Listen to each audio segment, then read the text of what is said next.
चलो हम शुरू करते हैं। हम लोग पढ़ रहे थे चैप्टर नंबर 2। चैप्टर नंबर 2 का नाम क्या था? Consumer equilibrium. क्या करते थे कंज्यूमर इक्विलिब्रियम में? क्या क्या पढ़े थे हम लोग? बताओ। स्टार्टिंग में सबसे पहले कंज्यूमर कौन होता है? जो गुड्स एंड सर्विसेज खरीदता है for satisfaction of his wants को बोलते हैं कंज्यूमर। क्या हम सब कंज्यूमर हैं? यस, हम सब कोई कंज्यूमर है।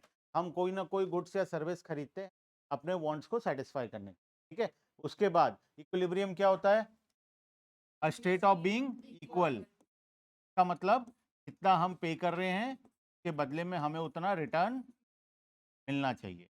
ठीक है। अगर ज्यादा मिल रहा है तो अच्छी बात है, लेकिन कम मिलेगा तो हमें वो एक्सेप्टेबल नहीं। ठीक है। उसके बाद हम चैप्टर को दो पार्ट में डिवाइड किए थे। एक था कार्डिनल यूटिलिटी और दूसरा था ऑर्डिनल यूटिलिटी। कार्डिनल हम लोग पढ़ना शुरू किए थे, ऑर्डिनल हम बाद में पढ़ेंगे। कार्डिनल यूटिलिटी का क्या मतलब है? हम यूटिलिटी का मतलब होता है सेटिस्फैक्शन। ठीक है। सेटिस्फैक्शन मतलब जो भी हम कॉमोडिटी को कंज्यूम कर रहे हैं, कंज्यूम करके हमें कुछ अच्छा फील हो रहा होगा, वो उसी को बोलते हैं हम लोग सेटिस्फैक्शन। और सेटिस्फैक्शन को इकोनॉमिक्स के टर्म्स में बोलते हैं यूटिलिटी। यूटिलिटी को मेजर किया जाता है इन टर्म्स ऑफ यूटिल्स। ठीक है।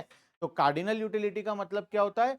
हम किसी भी कॉमोडिटी को कंज्यूम करके हम बता सकते हैं कि हमें वो कॉमोडिटी को कंज्यूम करके कितना यूटिल।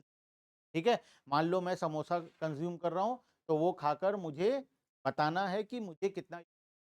आइसक्रीम कंज्यूम कर रहा हूं तो आइसक्रीम खाकर मुझे बताना है कि कितना। देखो, कंज्यूम करने का मतलब सिर्फ खाना नहीं होता है। ठीक है। इकोनॉमिक्स में कंज्यूम करने का मतलब सिर्फ खाना नहीं है। अगर मैं ये टी शर्ट पहना हूं, इसका मतलब मैं इसको कंज्यूम।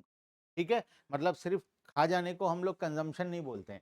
कंजम्पशन का मतलब होता है आइदर हम सच में कंज्यूम कर रहे हैं या फिर हम उसे यूज कर रहे हैं। ठीक है, फॉर आवर बेनिफिट, तो उसको भी हम लोग कंजम्पशन बोलते हैं। ठीक है। तो हम लोग पढ़े कार्डिनल यूटिलिटी। कार्डिनल यूटिलिटी में क्या होता है? हम यूटिलिटी को मेजर करेंगे इन न्यूमेरिक टर्म्स। ठीक है। और वो न्यूमेरिक टर्म्स जो होगा वो in terms of utils measure होगा। ठीक है। उसके बाद हम लोग total utility, marginal utility, average utility पढ़े थे। ठीक है। क्या होता है टोटल यूटिलिटी? कितना भी कॉमोडिटी हम कंज्यूम, सभी के यूटिलिटी को अगर हम टोटल कर दें तो हमें मिल जाता है टोटल यूटिलिटी। अगर मैं 5 आइसक्रीम खाया तो फर्स्ट आइसक्रीम का सेटिस्फैक्शन प्लस सेकंड का प्लस थर्ड का प्लस फोर्थ का प्लस फिफ्थ का, सभी को अगर मैं ऐड कर दूं तो मुझे मिल जाएगा टोटल। ठीक है। मार्जिनल यूटिलिटी क्या होता है? मार्जिनल यूटिलिटी मतलब होता है extra utility by consume one extra unit of a commodity.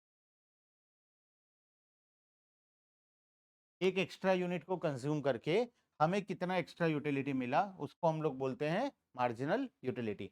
मान लो 5 यूनिट को कंज्यूम करके मुझे 1000 यूटिल्स मिल रहा था, 6वां यूनिट को कंज्यूम करके मुझे 1100 यूटिल्स मिला। मतलब एक एक्स्ट्रा यूनिट को कंज्यूम करने से मुझे कितना एक्स्ट्रा यूटिलिटी मिला? 100 यूटिल्स एक्स्ट्रा मिला। तो इस 100 को हम लोग बोलेंगे मार्जिनल। ठीक है। और एवरेज यूटिलिटी पता है, total utility divided by number of. ठीक है। ये हो गया। उसके बाद क्या पढ़े थे हम लोग? तीनों का रिलेशन पढ़े थे, टोटल यूटिलिटी और मार्जिनल है। हम 3 स्टेजेस पढ़े थे, स्टेज 1, स्टेज 2, स्टेज 3, या 3 रिलेशन भी हम बोल सकते हैं। ठीक है। पहला रिलेशन क्या था? जब टोटल यूटिलिटी इंक्रीज होगा, मार्जिनल यूटिलिटी पॉजिटिव रहेगा। ठीक है। या फिर हम ऐसा भी बोल सकते हैं, जब जब मार्जिनल यूटिलिटी पॉजिटिव होता है तब तब टोटल यूटिलिटी इंक्रीज होता है। एक ही बात है। ठीक है। ए इक्वल्स टू बी होता है तो बी इक्वल्स टू ए भी होता है। ठीक है। तो आइदर तुम ये लिख सकते हो या उसके बदले में ये भी लिख सकते हो। ठीक है। सेकेंड स्टेज क्या था?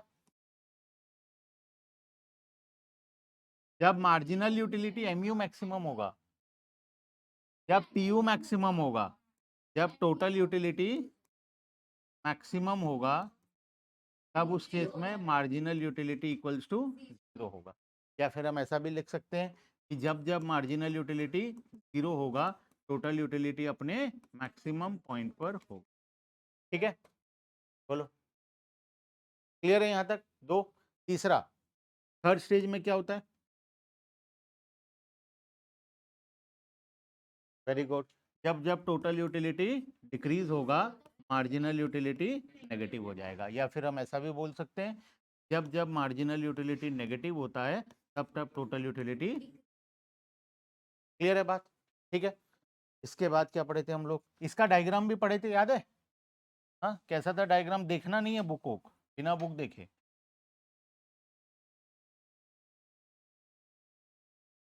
बताओ, टोटल यूटिलिटी पहले मैं बनाऊंगा, पहले टोटल यूटिलिटी बनाऊंगा, क्या करूं? यहां से इंक्रीज करूंगा, इंक्रीज करते करते अपने मैक्सिमम पॉइंट पर पहुंचेगा ये, के बाद फॉल होगा। ठीक है, जिस जब ये अपने मैक्सिमम पॉइंट पर पहुंचेगा, उसी पॉइंट पर जब हम मार्जिनल यूटिलिटी बनाएंगे तो मार्जिनल यूटिलिटी इसी पॉइंट से क्रॉस होगा। तो मैं एक काम करता हूं, यहीं पर मार्जिनल यूटिलिटी बना देता हूं। मार्जिनल यूटिलिटी का ग्राफ जो होता है वो कुछ इस प्रकार, अब मिटाऊं कैसे?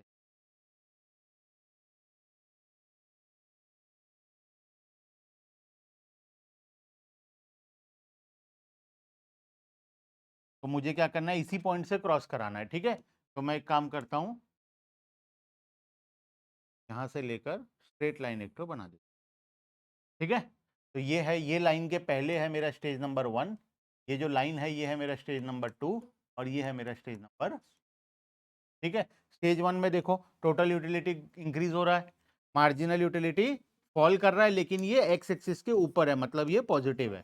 ठीक है, सेकेंड स्टेज में टोटल यूटिलिटी मैक्सिमम है तो मार्जिनल यूटिलिटी 0 हो गया, और थर्ड स्टेज में टोटल यूटिलिटी फॉल कर रहा है तो मार्जिनल यूटिलिटी नेगेटिव हो गया। ठीक है, क्लियर? के बाद क्या पढ़े थे? तीनों relation. Law of diminishing marginal utility. क्या होता है law of diminishing marginal utility? क्या बोलता है हमें लॉ? क्या? यही तो था, यही तो तीन रिलेशन पढ़े हम लोग, स्टेज 1, स्टेज 2, स्टेज 3। पढ़ो तो एक बार रीड करो तीनों को खुद से। वही लिखा है कि अलग कुछ लिखा है? सेम है ना, स्टेज 1, स्टेज 2, स्टेज 3, यही है। ठीक है, यही तीनों है। ठीक है, law of diminishing marginal utility हमें क्या बताता है? इट इज इंडिपेंडेंट होता है, तो वो एजम्पशन है, वो सब बात का बात है। Law of diminishing marginal utility क्या होता है? मार्जिनल, जैसे जैसे हम किसी भी कॉमोडिटी को कंज्यूम करते जाएंगे, हमारा जो यूटिलिटी है वो धीरे धीरे कम होता जाएगा। वो हमें चैप्टर के स्टार्टिंग से पता है। ठीक है, इसमें कुछ भी नया नहीं है, बस कहीं पे बुक को भी लिखना पड़ेगा, है ना, कि ऐसा होता है बोलकर। तो इसीलिए वो एक लॉ बना दिया, law of diminishing marginal utility. उसमें वही चीज लिखा है कि कोई भी इंसान, रैशनल इंसान, अगर किसी कॉमोडिटी को कंज्यूम कर रहा है तो धीरे धीरे उसका सेटिस्फेक्शन कम होगा। एक ऐसा पॉइंट आएगा कि उसका मार्जिनल यूटिलिटी हो जाएगा और उसके बाद अल्टीमेटली नेगेटिव भी हो जाएगा। ठीक है, उसके बाद हम 10 ठो अजम्पशन पढ़े थे, 10 अजम्पशन, है ना, law of diminishing marginal utility का। पहला वाला क्या था? Cardinal measure of utility. क्या होता है कार्डिनल मेजर ऑफ यूटिलिटी? हम यूटिलिटी को न्यूमेरिक टर्म्स में मेजर कर सकते हैं, ऐसा हम लोग अजम्पशन। क्या रियल लाइफ में पॉसिबल है? नहीं है पॉसिबल, एग्जैक्टली मेजर करना पॉसिबल नहीं है। हम अंदाजा लगा सकते हैं लेकिन एग्जैक्टली मेजर करना पॉसिबल नहीं। सेकंड क्या था? Monetary measurement of utility. ये क्या होता है monetary? Very good. Monetary measurement मतलब हम यूटिल्स को मनी के टर्म्स में कन्वर्ट करेंगे। मतलब अगर हम किसी चीज के लिए 10 रुपए पे कर रहे हैं तो हमें इसका मॉनेटरी वैल्यू, ये जो मॉनेटरी वैल्यू है, इसको यूटिल्स में कन्वर्ट करना पड़ेगा। जैसे कि अगर मैं किसी चीज के लिए 10 रुपए पे कर रहा हूं और मेरे लिए ₹1 इक्वल्स टू 1 यूटिल्स है, तो इसका मतलब मुझे मिनिमम कितना यूटिल्स लेना पड़ेगा यहाँ से? ठीक है, यही है मॉनेटरी मेजरमेंट ऑफ यूटिलिटी। अगर मनी है तो उसको यूटिल्स के टर्म में कन्वर्ट करना पड़ेगा, यूटिलिटी है तो उसको के टर्म्स में कन्वर्ट करना पड़ेगा, तभी हम उसको आपस में कंपेयर कर पाएंगे। ठीक है, उसके बाद तीसरा अजम्पशन क्या था? क्या होता है रीजनेबल क्वांटिटी? एक क्वालिटी नहीं, केवल क्वांटिटी, क्वांटिटी, क्वालिटी उसके बाद वाला पॉइंट है। प्रॉपर क्वांटिटी, एक रैशनल पर्सन जो समझता है। ठीक है, एक आइसक्रीम मतलब 1 कप ऑफ आइसक्रीम, एक समोसा मतलब एक पीस समोसा जो नॉर्मल साइज का नॉर्मल इंसान खाता है, ठीक है। तो नॉर्मल और रीजनेबल क्वांटिटी हमें हमेशा लेना है, ठीक है। उसके बाद कंटिन्यूअस कंजम्पशन क्या होता है?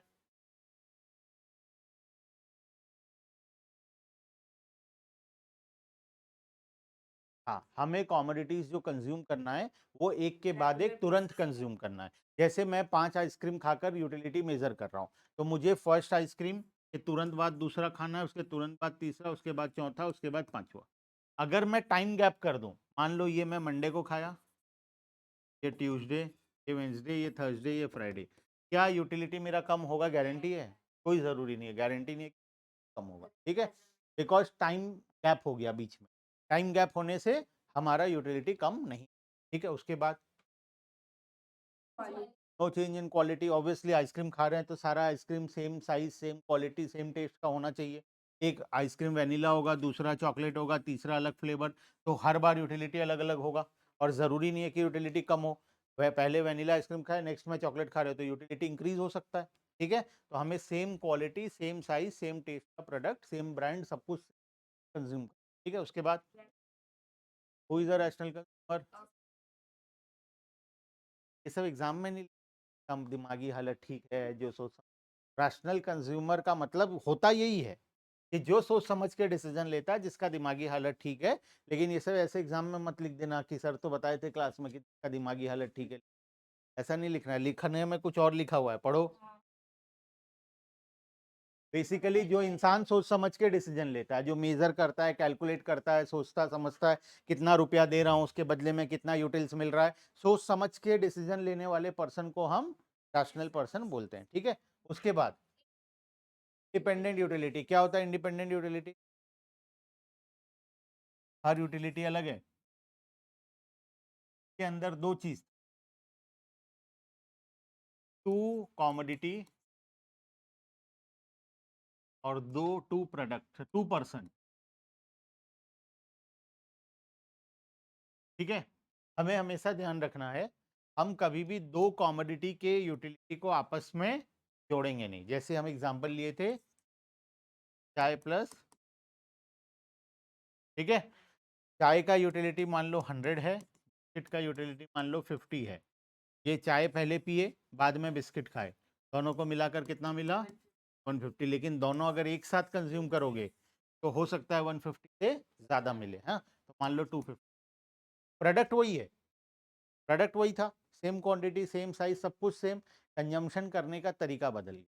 पहले तुम अलग अलग कंज्यूम कर रहे थे, जैसे एग्जांपल लेते, चाय कंज्यूम किए और चीनी बाद में खाए, चीनी चाय में मिला हुआ नहीं था, बिना चीनी का चाय था, और चीनी बाद में खा रहे हो अलग से, तो ऑब्वियसली यूटिलिटी बदल जाएगा ना, पहला चाय बेकार लगेगा और खाली चीनी भी बेकार लगेगा। लेकिन दोनों को मिला दिया जाए तो अच्छा हो जाएगा, यूटिलिटी ज्यादा हो जाएगा।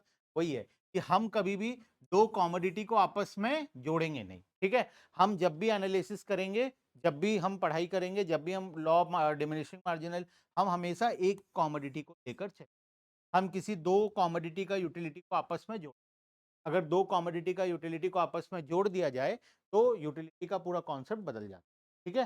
तो हमें हमेशा अलग अलग लेना है। अगर हम चाय के बारे में स्टडी कर रहे हैं तो हम चाय के बारे में ही, अगर हम बिस्किट के बारे में स्टडी कर रहे हैं तो बिस्किट के बारे में, हम इन दोनों को आपस में, ठीक है। इसी तरीके से दो पर्सन का यूटिलिटी, जैसे दो प्रोडक्ट का यूटिलिटी का, दो पर्सन का यूटिलिटी, सर ए और मिसेस, अब एक को एक चीज अच्छा लग रहा है तो दूसरे को भी अच्छा लग रहा है, एक को अच्छा नहीं लग रहा है तो दूसरे को भी अच्छा नहीं लग रहा, होता है ऐसा बहुत बार, ठीक है। तो इस केस में यूटिलिटी का कॉन्सेप्ट, बात समझ में आए, तो हमेशा हम एक पर्सन के पर चलेंगे। अगर एक पर्सन का यूटिलिटी किसी और पर्सन की यूटिलिटी पे डिपेंड कर रहा है, इसका मतलब हमारा एनालिसिस नहीं, ठीक है। तो हम इंडिपेंडेंट यूटिलिटी का मतलब समझते हैं, दो कॉमोडिटी का यूटिलिटी आपस में जोड़ना नहीं है और दो पर्सन का यूटिलिटी को भी आपस में जोड़ना नहीं, ठीक है। एक पर्सन का लेंगे, एक कॉमोडिटी, क्लियर है। उसके बाद क्या पढ़े थे? Marginal utility of money remains constant, MU of money remains constant का मतलब,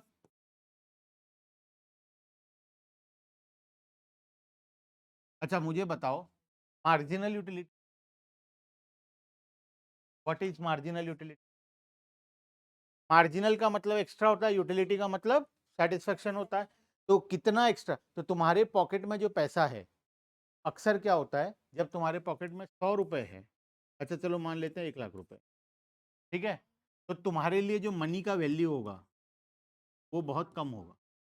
जब ये पैसा 50,000 हो जाएगा तो थोड़ा सा मनी का वैल्यू बढ़ जाएगा। जब ये 10,000 हो जाएगा तब थोड़ा और बढ़ जाएगा। जब ये 1,000 रुपये बचेगा पॉकेट में तब मनी का वैल्यू बहुत ज़्यादा होगा, और जब लास्ट 10 रुपये बचेगा तब, बात समझ में अक्सर ऐसा ही होता है। जब हमारे पास ज़्यादा पैसा होता है तब हमारे लिए मनी का जो वैल्यू है, यूटिलिटी है, वो कम हो जाता है, ठीक है। और जब हमारे पास कम पैसा बचता है तो हमारे लिए यूटिलिटी मनी का, हम सोच समझ के खर्च करते हैं। हम वो कॉमोडिटी को खरीदते हैं जिसमें हमें यूटिलिटी ज़्यादा मिलेगा और पैसा कम देना पड़ेगा। कब? जब हमारे पास कम पैसा होता है। और जब हमारे पास ज़्यादा पैसा होता है, हम बिना यूटिलिटी के बारे में सोचे समझे खरीदने लगते हैं प्रोडक्ट्स, है ना? तो ये काम हमें नहीं करना है। हम मानकर चलेंगे marginal utility of money will always remain constant. क्या ये रियल लाइफ में ऐसा होता है? मार्जिनल यूटिलिटी मनी का कभी कांस्टेंट नहीं। आज तुम्हारे पॉकेट में पैसा नहीं है तो तुम पॉकेट सोच समझ के खर्च कर रहे हो। 100 रुपए है तो 100 रुपए के हिसाब से अपना सोच समझ के डिसीजन ले रहे हो। लेकिन जब तुम्हारे पॉकेट में 100 रुपए की जगह 10 लाख रुपए आ जाएगा, तब तुम वो सोच समझ के डिसीजन लेना, तुम एब्रप्टली कोई भी कॉमोडिटीज खरीदना शुरू, ठीक है। ये ह्यूमन नेचर है, ये सिर्फ हमारा प्रॉब्लम नहीं है, सभी का प्रॉब्लम, ठीक है। तो marginal utility of money will remain constant, ऐसा हम लोग अजम्पशन, ठीक है। उसके बाद नेक्स्ट पॉइंट क्या था? Fixed income and prices.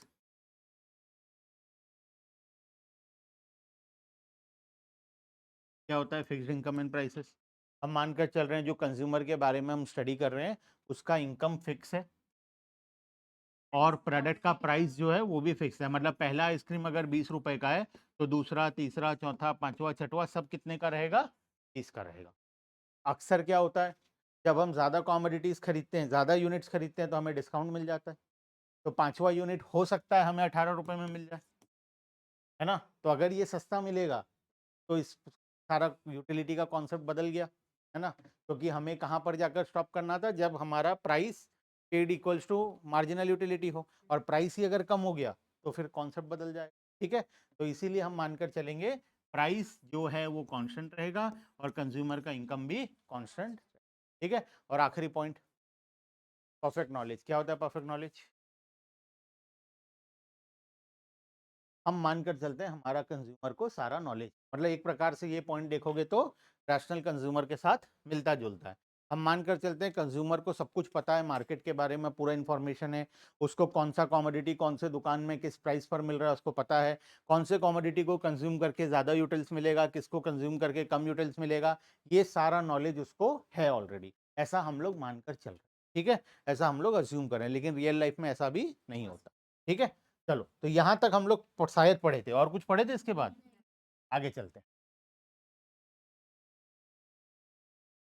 Consumer equilibrium.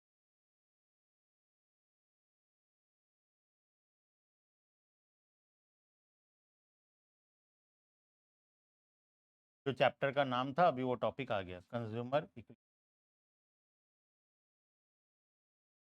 क्या होता है कंज्यूमर इक्विलिब्रियम? तुम्हें ऑलरेडी पता है क्या होता है, पढ़ो एक बार डेफिनेशन में क्या लिखा है।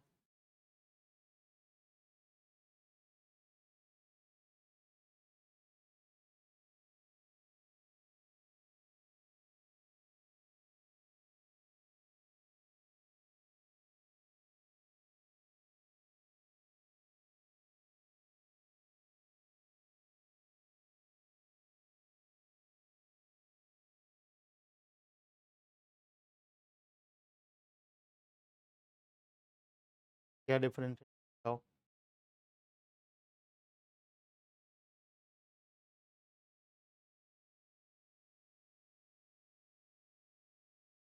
समझे? चलो कॉन्सेप्ट को समझते हैं, क्या लिखा है। Consumer equilibrium refers to a situation when a consumer is having maximum satisfaction. Consumer को क्या अचीव हो रहा है? Satisfaction. What do you mean by maximum satisfaction?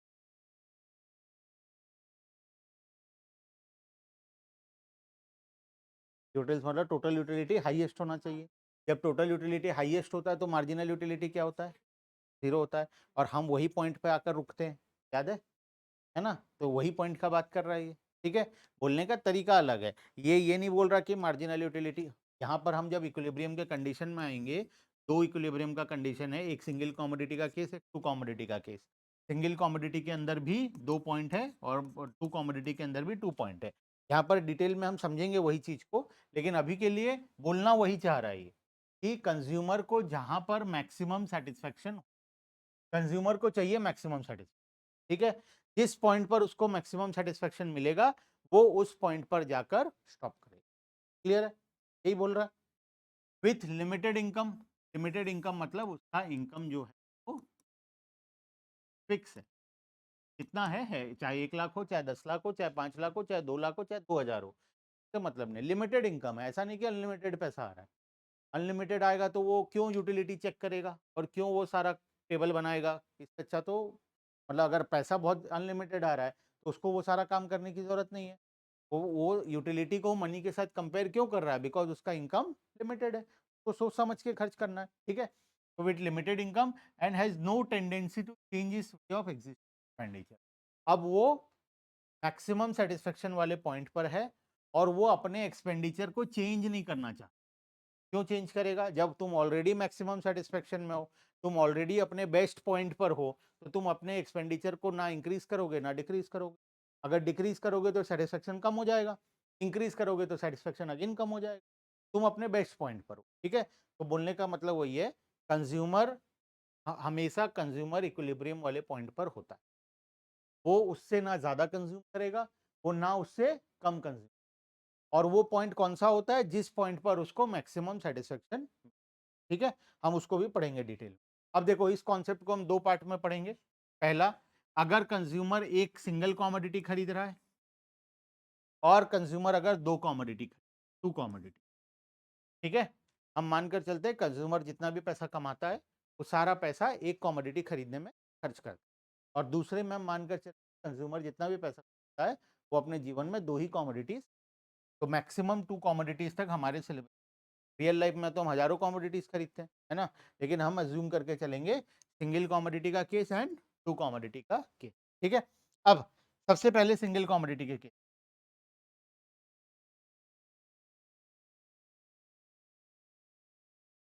पढ़ो, तो consumer equilibrium in case of single commodity क्या लिखा है?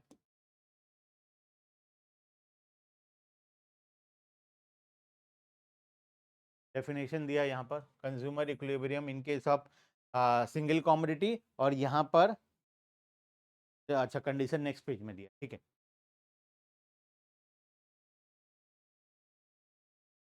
क्या लिखा है? A consumer purchasing a single commodity will be an equilibrium when he is buying such quantity of that commodity which gives him, मतलब फिर से घूम फिर कर वही बात, कि जब तक कंज्यूमर अपने मैक्सिमम सेटिस्फेक्शन वाले पॉइंट पर नहीं पहुंचेगा, तब तक वो कंज्यूम करता रहेगा। जिस पॉइंट पर वो मैक्सिमम सेटिस्फेक्शन में पहुंच गया, मतलब वो वहां पर जाकर स्टॉप कर दिया। क्लियर है? ठीक है? अब हम लोग यहाँ पर समझते हैं इक्विलिब्रियम का कंडीशन कमोडिटी, यहाँ पर ले। अब सोचो, कंज्यूमर है, वो यूनिट्स कंज्यूम कर रहा है, टोटल यूटिलिटी मार्जिनल, ठीक है? फर्स्ट यूनिट कंज्यूम किया, टोटल यूटिलिटी मिला 200, मार्जिनल यूटिलिटी कितना होगा? 200। पहला वाला तो 0 है, 0 0 0, उसको नहीं लिखा मैं। अच्छा, सेकेंड यूनिट कंज्यूम किया तो उसका टोटल यूटिलिटी हो गया 380, मार्जिनल यूटिलिटी कितना हुआ? थर्ड यूनिट कंज्यूम किया तो उसका टोटल यूटिलिटी हो गया, मान लेते हैं 510। बताओ कितना बढ़ा? इस बढ़ा 130 बढ़ा होगा, ठीक है? उसके बाद चौथा यूनिट कंज्यूम किया तो मान लो उसका टोटल यूटिलिटी हो जाता है 600। कितना से बढ़ा?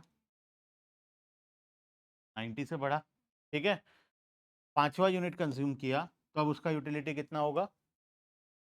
मान लो पांचवा यूनिट से का यूटिलिटी होता है, टोटल यूटिलिटी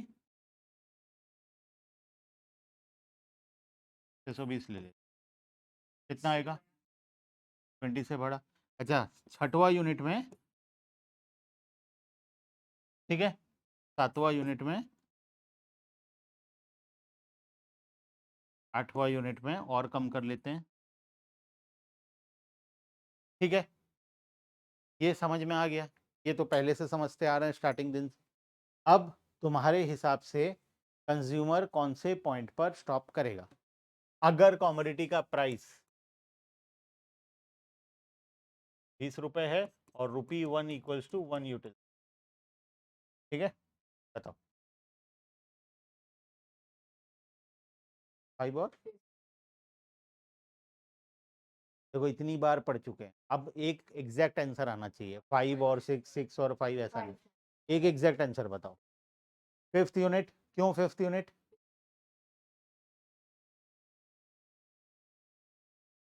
ना प्रो 6th यूनिट जो भी सोच भी रहे थे वो तो कंप्लीटली रॉन्ग था, क्योंकि 6वां यूनिट खरीदने के लिए तो 20 रुपए लगेगा ना। यूटिलिटी तो वही 620 का 620 रहा, मतलब 20 का नुकसान हो गया तुम्हें, ठीक है। चलो प्रॉफिट निकाल लेते हैं यहाँ। पहला यूनिट के लिए 20 रुपए पे किए हैं, कितने का प्रॉफिट हुआ? 180 का। सेकेंड यूनिट के लिए मतलब 2 यूनिट के लिए 40 पे किए हैं, मतलब 380 से 40 माइनस कर लो, कितना? 340 का प्रॉफिट हुआ, टोटल प्रॉफिट निकाल रहा हूँ, ठीक है। थर्ड यूनिट 3 यूनिट के लिए 60 रुपए पे किए हैं, इसमें से 60 माइनस कर लो, 450 का। 4 यूनिट के लिए कितना पे किए हैं? 80 रुपए, क्या आ गया? 500। 5 यूनिट के लिए पे किए हैं 100, कितना आ गया? ठीक है। 6वां यूनिट के लिए कितना पे किए हैं? बेनिफिट कितना मिला? बेनिफिट कितना मिला? 120, 500, ठीक है। तो कंज्यूमर को कहाँ स्टॉप करना चाहिए? अगर तुम 4th एंड 5th बोलते तो फिर भी मैं सोचता चलो ठीक है, 5th एंड 6th तो कंप्लीटली गलत है, ठीक है। 6th यूनिट में तो जाना ही नहीं है, 6th यूनिट गए मतलब 20 रुपए का नुकसान हो गया, क्योंकि 6वां यूनिट को कंज्यूम करके यूटिलिटी जीरो मिला, मार्जिनल यूटिलिटी जीरो है, ठीक है। तो फिर हम क्यों कंज्यूम करेंगे? तो मैक्सिमम से मैक्सिमम हम 5th यूनिट तक जाए, ठीक है। तो क्या 5th नंबर यूनिट में मैक्सिमम सेटिस्फेक्शन मिल रहा है? कंज्यूम मिल रहा है, मैक्सिमम कितना मिल रहा है? 620। देखो पूरा लिस्ट में कहीं पर भी और इससे ज्यादा सेटिस्फेक्शन है? नहीं है। इसलिए तो बोलते हैं कंज्यूमर कंज्यूम करता जाएगा, जहां पर मैक्सिमम सेटिस्फेक्शन होगा वहां पर वो स्टॉप कर दे। बात समझ में आए, ठीक है। तो फर्स्ट कंडीशन, पहला कंडीशन जो अभी तक हम स्टार्टिंग से कंज्यूमर इक्विलिब्रियम में पढ़ते आ रहे हैं कि कंज्यूमर इक्विलिब्रियम कब होता है? जब कंज्यूमर को मैक्सिमम सेटिस्फेक्शन होता है। कहां पर हो रहा है मैक्सिमम सेटिस्फेक्शन? 5th यूनिट, इस एग्जांपल में 5th यूनिट पर। 5th यूनिट को एक्सप्लेन कैसे करेंगे? टोटल यूटिलिटी क्या है? मैक्सिमम है। और एक तरीका इसको एक्सप्लेन करने का, when marginal utility equals to price paid for the commodity. देख लो मार्जिनल यूटिलिटी कितना है? 20 के साथ इक्वल है price paid for the com, ठीक है। तो जिस पॉइंट पर M U equals to price हो जाएगा उस पॉइंट पर ऑटोमेटिकली हमारा सेटिस्फेक्शन, जैसे एग्जांपल में दिखाई दे रहा है। मार्जिनल यूटिलिटी यहाँ पर कितना है? 20। ये किसके साथ इक्वल है? प्राइस ऑफ द कॉमोडिटी, 20 रुपए लिए थे ना प्राइस, है ना। तो जब एम यू प्राइस के साथ इक्वल हो जाएगा उस पॉइंट पर हम जाकर करेंगे। बात समझ में आया? तो this is first condition of equilibrium. एक दो कंडीशन होता है, पहला condition when marginal utility equals to price. कोई डाउट है इस कंडीशन में? अब नींद में भी याद आ जाएगा, मार्जिनल यूटिलिटी जब प्राइस के साथ इक्वल होगा तो कंज्यूमर वहां पर स्टॉप करेगा। तो मुझे बताओ, अगर marginal utility is more than price है तो कंज्यूमर को क्या करना चाहिए? सोच समझ के बताना। अगर मार्जिनल यूटिलिटी, ये टेबल वेबल सब भूल जाओ, सिंपली समझो मार्जिनल यूटिलिटी अगर प्राइस से ज्यादा है तो कंज्यूमर को क्या करना चाहिए? कंज्यूमर कंज्यूम करते रहना चाहिए, क्योंकि जितना वो पे कर रहा है उससे ज्यादा उसको बेनिफिट मिल रहा है, तो वो कंज्यूम करता जाएगा, रुकेगा ही नहीं, ठीक है। अच्छा, जैसे जैसे वो कंज्यूम करता जाएगा धीरे धीरे मार्जिनल यूटिलिटी क्या होता जाएगा? डिक्रीज होगा। प्राइस तो वही का वही है, लेकिन ये कम होगा, तो एक ऐसा पॉइंट आएगा जब मार्जिनल यूटिलिटी इक्वल्स टू क्या बन जाएगा? प्राइस। इस पॉइंट पर उसको क्या करना चाहिए? अगर वो यहां पर स्टॉप नहीं करता है तो और क्या होगा उसके साथ? अब marginal utility less than price हो जाएगा, ये तो उसके लिए लॉस हो जाएगा। बात समझ में आए? ठीक है, तो स्टार्टिंग में मार्जिनल यूटिलिटी ज़्यादा रहता है, प्राइस कम रहता है, कंज्यूमर कंज्यूम करता जाता है, कंज्यूमर कंज्यूम करते करते करते करते उसका मार्जिनल यूटिलिटी कम होता है। प्राइस तो कांस्टेंट रहेगा, हम assumption में लिए, तो ये कांस्टेंट है, प्राइस इज कांस्टेंट, ये कम हो रहा है, कंटिन्यूसली मार्जिनल यूटिलिटी कम हो रहा है, कम होते होते किसके साथ इक्वल होगा? प्राइस के साथ, वहां पर हमें स्टॉप कर जाना है, अदरवाइज हमारा लॉस होना। क्लियर है बात? तो this is first condition, marginal utility equals to price. ठीक है, इसी पॉइंट पर कंज्यूमर को मैक्सिमम सेटिस्फेक्शन भी मिलता है। ठीक है, अब सेकंड कंडीशन एक और है, इसके बारे में हम अभी तक नहीं पढ़े, ये पहली बार पढ़ रहे हैं। पहला कंडीशन समझ में आ गया, marginal utility equals to price, और उसी पॉइंट पर क्या होता है? कंज्यूमर का मैक्सिमम सेटिस्फेक्शन। ठीक है, सेकंड है, मार्जिनल यूटिलिटी मस्ट फॉल्स, मतलब हम जो कमोडिटी के बारे में पढ़ाई कर रहे हैं, या हम जिस कमोडिटी के बारे में पढ़ रहे हैं, या जो कमोडिटी हम कंज्यूम कर रहे हैं, उसका मार्जिनल यूटिलिटी कम होना चाहिए। कुछ कमोडिटी का हम लोग एग्जांपल लिए थे जिसका मार्जिनल यूटिलिटी कभी कम नहीं होता, वो इंक्रीज होता है, तो क्या उस केस में कभी भी कंज्यूमर सेटिस्फेक्शन का पॉइंट आएगा? क्या होगा सोचो, स्टार्टिंग में एमयू ज्यादा है प्राइस से, हम और कंज्यूम कर रहे हैं, एमयू बढ़ते जा रहा है, एमयू और बढ़ते जा रहा है, प्राइस तो वही है, तो ये डिफरेंस तो ज्यादा होते जा रहा है, बल्कि एमयू कंटिन्यूसली बढ़ते जा रहा है, तो हम क्यों स्टॉप करेंगे? हम स्टॉप ही नहीं करेंगे, और उसका कभी भी कंज्यूमर का सेटिस्फेक्शन वाला पॉइंट। ठीक है, तो हमें कौन सा एग्जांपल लेना है, या हम किसके बारे में पढ़ाई करते हैं? उस कमोडिटी के बारे में जिसका मार्जिनल यूटिलिटी फॉल कर। ठीक है, 99% ऑफ द कमोडिटी का मार्जिनल यूटिलिटी हमेशा फॉल ही कर, बस 1% ऑफ द कमोडिटी का मार्जिनल कभी भी फॉल, वो उसको हम लोग बोलते हैं एडिक्शन आइटम। ठीक है, जिसका हमें एडिक्शन। क्लियर है बात? ठीक है, चलो आ जाओ बुक में।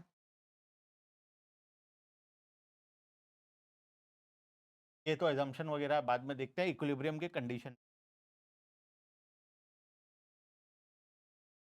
पढ़ो। यहाँ पर फर्स्ट पॉइंट दिया है, consumer in consumption of a single commodity C X will be at equilibrium when marginal utility is equal to price paid for the commodity, that is marginal utility of x must equals to price paid for the commodity.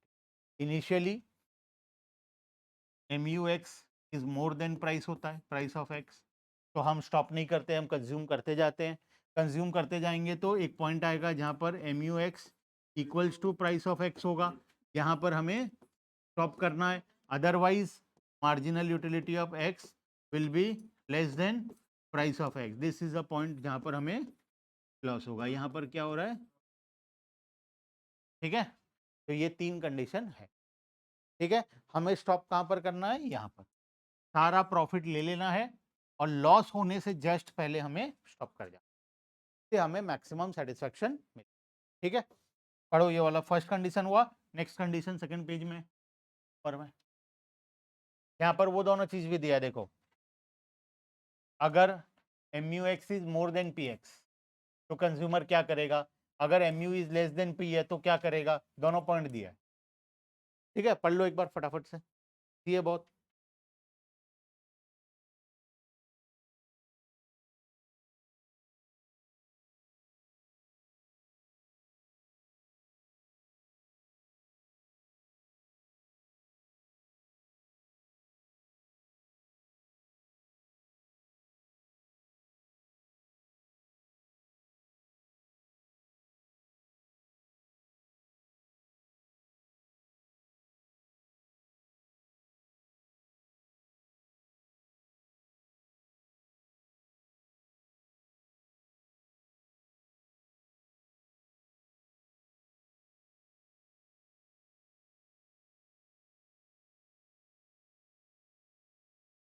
ठीक है, पहला condition समझ में आ गया, दूसरा condition पढ़ो तो यहाँ पे दिया हुआ है नोट में, in addition to condition of MU equals to price one more typing में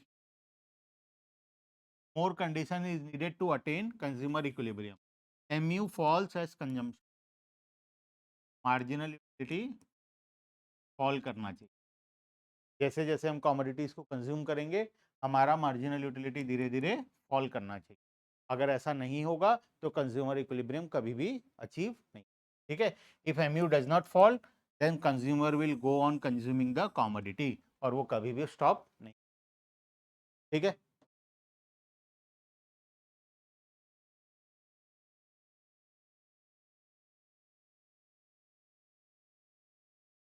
तो कॉमोडिटी का केस बाद में पढ़ेंगे हम लोग। पीछे आ जाओ, कुछ एजम्पशंस था, एक बार उसको पढ़ लेते हैं।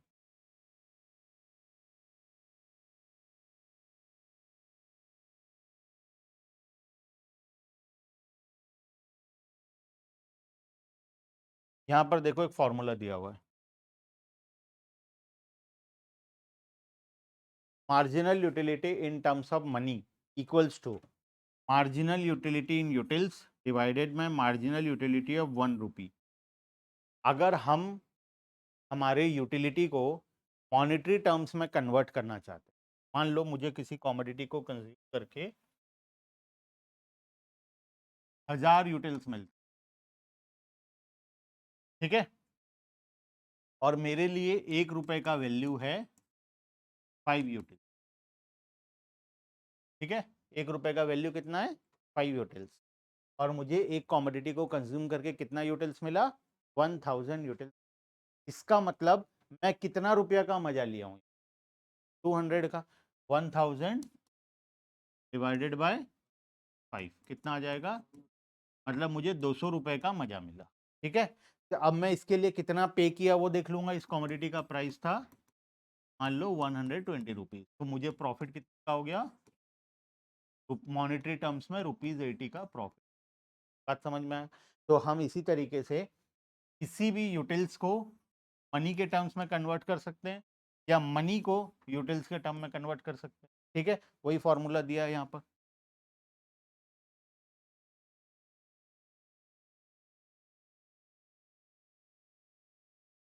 पढ़ो, marginal utility in terms of money equals to marginal utility in utils divided by marginal utility of 1 rupee. 1 रुपए का जो मार्जिनल यूटिलिटी, हमारे केस में ये 1000 था, ये 5 था, ये आंसर कितना आया। ठीक है, क्लियर है? और क्या बचा इसमें, टू कॉमोडिटी तो थोड़ा अलग है, इंडिफरेंस कर्व ऑर्डिनल वाला जाएंगे।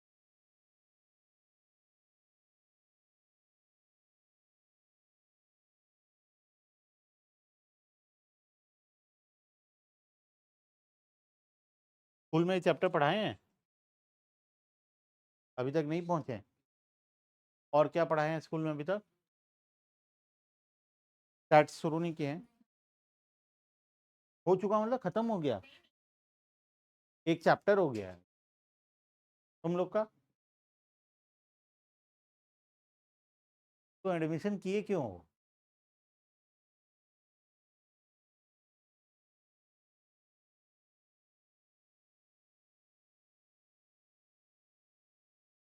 सारे चैप्टर्स थोड़ा थोड़ा थोड़ा थोड़ा।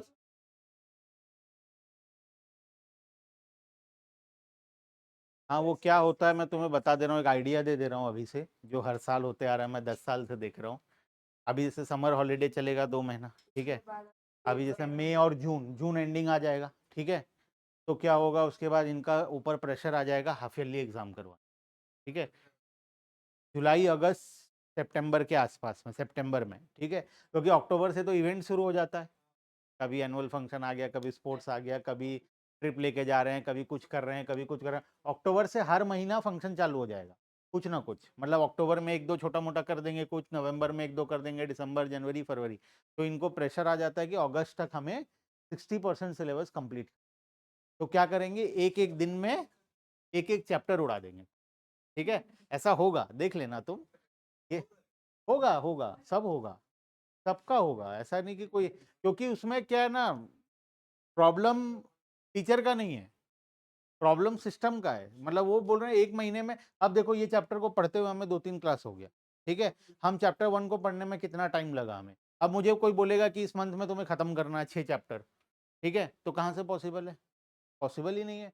तो फिर मुझे उड़ा के लेना पड़ेगा सिलेबस को, तभी पहुंच पाएंगे, वरना कहाँ से पहुंचेंगे, पॉसिबल ही नहीं है। तो वही प्रॉब्लम है, ये तो छुट्टी हो जाता है इतना इतना, हम तो गर्मी छुट्टी 5-7 दिन देंगे टोटल, ठीक है? तो 5-7 दिन ही छुट्टी होगा, बाकी टाइम पढ़ेंगे। तो जब अपना स्कूल खुलेगा, उस टाइम तक हम बहुत आगे होंगे सिलेबस। लेकिन स्कूल खुलने के 15 दिन बाद हम बहुत पीछे हो जाएँगे अचानक से, ठीक है? ऐसा होगा, ठीक है? अभी जैसे हम 3-3 चैप्टर खत्म कर लेंगे गर्मी छुट्टी में, मतलब माइक्रो इकोनॉमिक्स का 3 चैप्टर और स्टैट्स का 3 चैप्टर एप्रॉक्स खत्म कर लेंगे। जैसे ही स्कूल खुलेगा 15 डेज़ के अंदर वो लोग 5-5 खत्म कर लिए रहेंगे, हम चौथा में रहेंगे। ऐसा हो जाएगा, अचानक से ऐसा हो जाएगा। उसका कोई उपाय नहीं है, उसका कोई सॉल्यूशन नहीं है। हम ऐसे भगा-भुगी के आगे नहीं जा सकते, ठीक है? हम अपने सिस्टमैटिक वे में चलेंगे, अपना सिलेबस जैसे टाइमली कंप्लीट होता है हर बार वैसे कंप्लीट होगा। हम हमारा टाइमलाइन के हिसाब से सिस्टमैटिक चलेंगे, ठीक है? बाय चांस में अगर कभी ऐसा हो कि स्कूल में कोई चैप्टर का एग्ज़ाम आ गया है लेकिन हम अभी तक नहीं, ऐसा हो सकता है। तो स्कूल में 5-5 चैप्टर पढ़ा दिए, लेकिन हम 4-4 ही पढ़े, 6वाँ नहीं पढ़े हैं अभी। तो वो 5वाँ नंबर चैप्टर का मुझे बोल देना पहले से, मैं लास्ट ईयर का वीडियो, ठीक है? एक बार पढ़-पढ़ के स्कूल का एग्ज़ाम, ठीक है? क्योंकि हम फिर हड़बड़ी में पढ़ेंगे तो कोई फ़ायदा नहीं है। हड़बड़ी में पढ़ के कोई फ़ायदा, हड़बड़ी में मेरे को पढ़ाना ही नहीं आता है। मैंने कभी आज तक नहीं पढ़ाया कि हड़बड़ी में फटाफट, फटाफट, फटाफट पढ़ा दूँ, ऐसा कभी भी नहीं हुआ।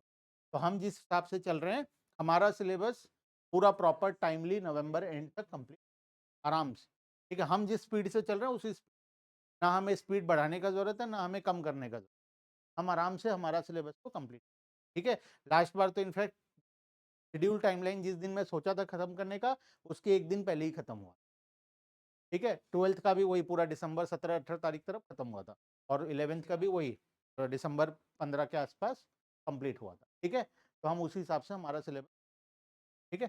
चलो, अब इसमें हम लोग का एक दूसरा टॉपिक बचा है यहाँ पर,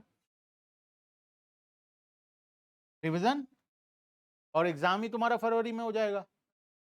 फरवरी में तो फाइनल एग्ज़ाम हो जाएगा 11th का, तो बचा कितना? 1.5 महीना बचा रिवीजन के लिए, और क्या बचा? ठीक है? फरवरी में एग्ज़ाम हो जाएगा, और क्योंकि तुम्हारा 12th शुरू करना होता है ना, इनको जल्दी फीस कलेक्शन करना रहता है स्कूल वालों को, तो ये लोग जल्दी शुरू करते हैं 12th, तो इसीलिए वो लोग एग्ज़ाम फरवरी में करा देते हैं, ताकि मार्च 15 तक रिजल्ट आ जाए और मार्च 20-22 तारीख से 12th चालू कर दें, ठीक है? तो अदरवाइज़ प्रॉब्लम क्या होगा, गर्मी छुट्टी हो जाएगा, तो बच्चे फीस कब देंगे? गर्मी छुट्टी के बाद देंगे। तो इसीलिए जल्दी शुरू कर देते हैं, ताकि जल्दी-जल्दी स्कूल आएँ, जल्दी-जल्दी कलेक्शन हो, काम खत्म, फिर छुट्टी, ठीक है? ये सिस्टम है, तो वही चल रहा है।